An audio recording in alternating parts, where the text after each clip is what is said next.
ఆనందరావు. నేను Dandakaranya employees organisation state ప్రెసిడెంట్గా పనిచేస్తూ ఉన్నాను.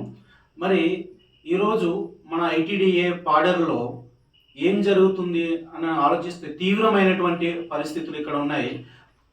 మన ఐటీడీఏ ఏర్పడి సుమారు 50 సంవత్సరాలు కావస్తున్నప్పటికీ ఐటీడీఏలో ఒక ఉన్నతమైన స్థాయికి స్థానిక గిరిజనుడు అనేటువంటి ఒక గంప భగీరథరావు అనే అతను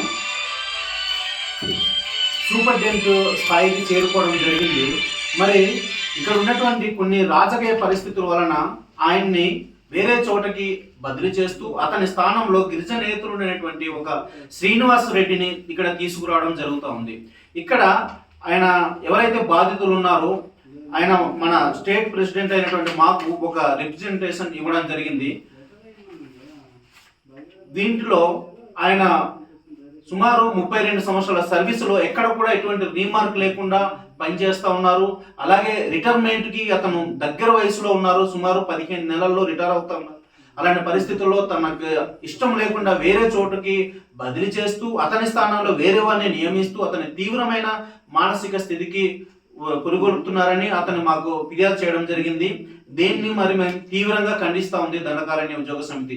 ఎందుకనగా దండకారణ్య ఉద్యోగ సమితి ఒకటే కోరుకుంటుంది, ఆదివాసీ ప్రాంతంలో ఆదివాసులు మాత్రమే ఉద్యోగాలు చేయాలన్న ఒక డిమాండ్తో మేము వెళ్తున్న ఇలాంటి సమయంలో వేరే ఒకరు వచ్చేసి మన ఉద్యోగాల్ని అక్రమంగా లాక్కోవడం, డిప్యుటేషన్ పద్ధతిలో చేరడం అనేది మేము తీవ్రంగా దీన్ని ఖండిస్తూ ఉన్నాం. మరి ఎవరు శ్రీనివాస్ రెడ్డి అనే అతను గతంలో అతని చరిత్ర చూస్తే అతను ఇక్కడ మన పాడేరు ఐటీడీఏలోనే సీనియర్ అసిస్టెంట్గా పనిచేస్తూ మరి పార్వతీపురం ఐటీడీఏలో సూపరింటెండెంట్ ప్రమోషన్ మీద వెళ్ళిన తర్వాత గతంలో జరిగిన సిఆర్టీల రెగ్యులరైజేషన్లో భారీ ముడుపులు తీసుకున్నారని అతని మీద ఆరోపణలు ఉన్నాయి.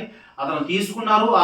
అందువల్ల అక్కడ ఉన్నటువంటి ఐఏఎస్ ఆఫీసర్ అయినటువంటి ఐటీడీఏ పిఓల వారిని వేరే గురుకులం సెల్లుకి పంపించడం జరిగింది. అటువంటి ఒక వ్యక్తిని బ్రహ్మాండమైన వ్యక్తి అతను బాగా పనిచేస్తారని తీసుకొచ్చి ఈరోజు మన ఐటీడీఏ పాడేరులో డిప్యుటేషన్లో వేయడం జరుగుతూ ఉంది. మరి ఏం చేయాలనుకుంటున్నారు ఆదివాసీ సమాజాన్ని? అతను ఒక అక్రమాల పుట్ట అని గతంలో పేపర్లు సాక్షిగా ఉన్న రుజువు ఉన్న అతన్ని తీసుకొచ్చి మా మీద కృతాలను చూస్తూ ఉన్నారు. అయితే మమ్మల్ని ఏం చేయాలా, ఈ ప్రాంతాన్ని ఏం చేయాలని ఆలోచిస్తున్నారు. ఈ కుట్ర వెనుక ఎవరైనా రాజకీయ నాయకుల ప్రమేయం ఉండవచ్చు. దయచేసి అందరూ కూడా రాజకీయ నాయకులు మీ యొక్క మనసాక్షిని తెలుసుకొని ప్రజల ముందుట దోషిగా కాకుండా మీ తప్పును సరిదిద్దుకోండి. లేదు అంటే మీ పైన మేము కరపత్ర రూపంలో కానీ బహిరంగ ప్రదేశంలో మీ పేరు కూడా బయట పెట్టాల్సి వస్తుంది. తర్వాత మీరు ఆదివాసీ ప్రజల ముందు దోషిగా నిలబడాల్సి వస్తుంది. అటు పరిస్థితి మీరు తెచ్చుకోవద్దు. మీ ప్రవర్తన మార్చుకోవాలని రాజకీయ నాయకులు ఎవరైతే దీని వెనకాల ఉన్నారో వారిని కోరుతా ఉన్నాం. అలాగే ఈ విషయమై మేము స్థానికంగా ఉన్నటువంటి కలెక్టర్ గారికి, పిఓ గారికి మా సంఘం తరఫున రిప్రజెంటేషన్ ఇస్తా ఉన్నాం. అలాగే ఎవరైతే ఇక్కడ వస్తున్న నాన్ ట్రైబ్ ఉన్నారో శ్రీనివాస్ రెడ్డి అని అతన్ని మేము ఇక్కడ రాకుండా అడ్డుకోవడానికి మేము అవసరమైతే ధర్నాలు, ర్యాలీలు కూడా చేస్తామని చెప్పేసి వాళ్ళని హెచ్చరిస్తా ఉన్నాం.